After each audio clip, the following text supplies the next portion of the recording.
Elizaveta Kozhakina, 30 years old, Minsk. On August 11 they detained me at about 8 p.m. I stood at Pushkinskaya. Honestly, I didn't just walk by, I stood there consciously. I wanted to express my protest somehow, but I was not going to join the large-scale manifestation. Elizaveta was thrown into a minibus in which there were 3 beaten guys and father with daughter. They were not touched. For several hours they were driven around the city. People in black uniforms were constantly bullying them. We will gang rape you. Did you want changes? We will now show you changes. Lick the button. In that case we might forgive and let you go. All was said in obscene language and with laughter. My replies were insolent. Maybe that's why I was the only one who was taken to the police department. Other people were just driven around, beaten up and let go. So they had found the most dangerous criminal, a woman 1 meter 60 centimeters tall. According to Elizaveta, she was brought to the Frunzensky district police department by 10 p.m. She was taken to the gym together with others. There were about 100 detainees in total. The girls stood in handcuffs, then they were allowed to sit down. The guys were put on their knees facing the floor. Many had their hands tied. They were in this position for several hours. I had the feeling that they were picking everyone just like mushrooms. They would run into stores and block entrances to detain people. Some didn't understand why they were there at all. The men were terribly beaten. A guy was lying in front of me. He was so used to the beatings that his body reflexively contracted with convulsions. When they beat a person next to him, he kept twitching in same rhyme. Once I turned around at the police station, I thought I saw a corpse lying. The face was so badly beaten it looked like minced meat that I got scared, and the eyes were closed.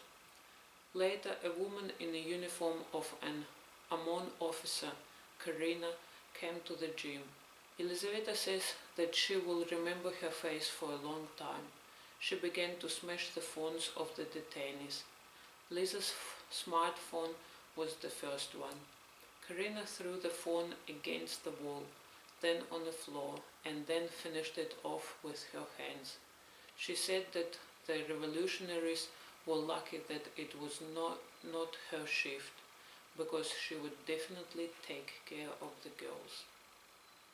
A few hours later they called me to draw up a protocol, standard clause for participating in an unauthorized manifestation.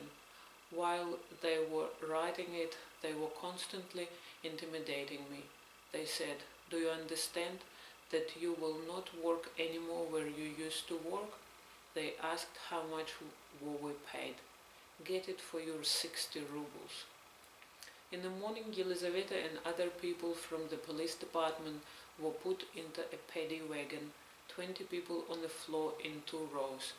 The car did not move for a long time. Men were not allowed to move. If you rustle, you'd get hit by a baton.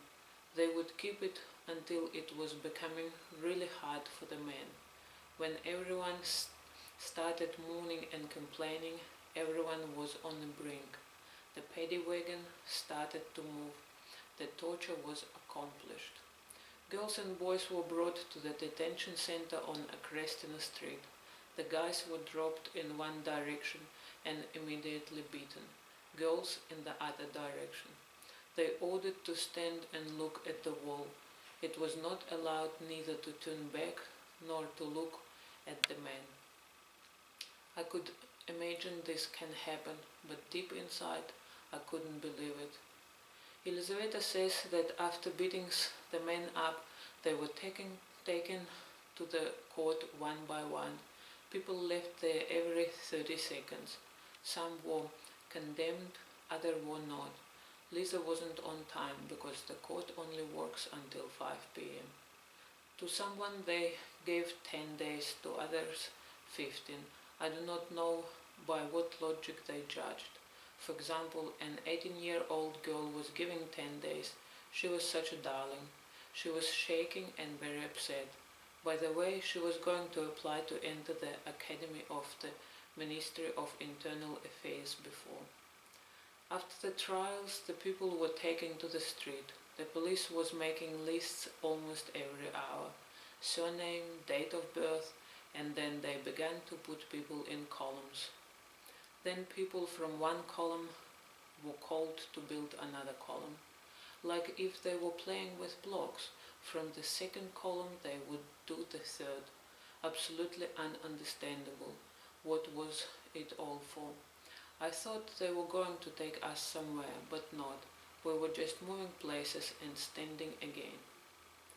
Elizaveta says she hates violence in any of its forms, especially against herself, but she tries to resist in a peaceful manner. The best weapons, according to her, are humor and sarcasm. In the middle of the night in the Akrestsina detention center, sitting on the cold ground with other detainees, she did not forget about her principles and could not remain silent. Guys, look, you have a pear tree over there. Let your buttons work for good. Get us some pears, please. The guards were confused by such impudence, but finally they shook off some pears and brought them to the girls. At 3 a.m. they took people to a cell designed for 4 people. There were 26 girls. Someone asked, "Aren't there more places in other spaces?" They replied that there were, but they would still bring them here. And if the detainees will show off, they would bring 10 more people. I've heard all sorts of stories in the cell. Mainly they wouldn't touch girls. Same for me. Just a few bruises when they caught me or when they were throwing me from chair to chair in the minibus. But some girls got beaten up. One girl told that they came from Moscow to have a walk around Minsk. They were detained and brought to prison. They beat them up and tortured them. I saw myself that she had cigarette burns on her chest. They stopped torturing her when they found out that she was a Russian citizen. Then they started to ignore her, like if she wouldn't be there at all. Most probably they just didn't know what to do with her.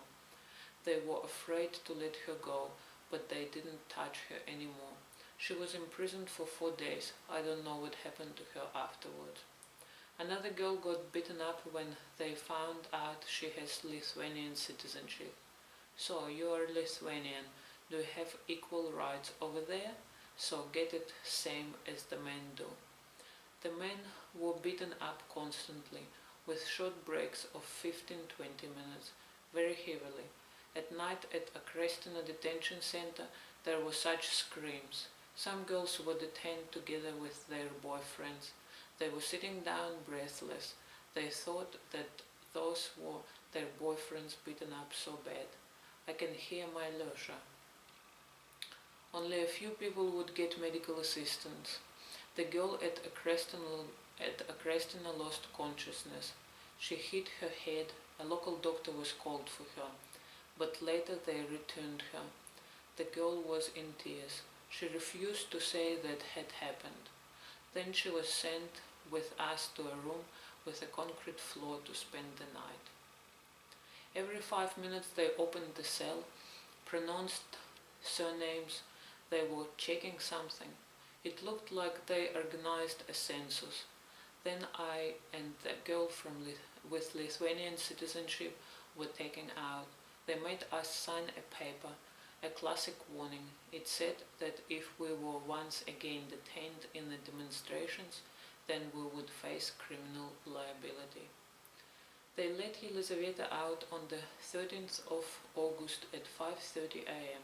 She went to the volunteers and felt being in a different world. Thanks so much to all who are not indifferent. They fed me, gave me water, and even gave me a cigarette. Volunteers are so great. They tried very hard, helped a lot, but did not take a lot of care of themselves. One man said he hadn't slept for 45 hours. Moreover, a guy came and brought a box of new good smartphones, and he asked to give it to those whose phones were broken. Elizaveta showed the phone that was given to her. She found out who bought them and called him to say thanks.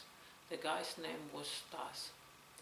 But unfortunately, the good treatment of volunteers couldn't erase what had happened in the last 2 days. This is the scariest excursion I've ever had in my life. Somehow I was guessing it could be that way. But deep inside I still couldn't fully believe it.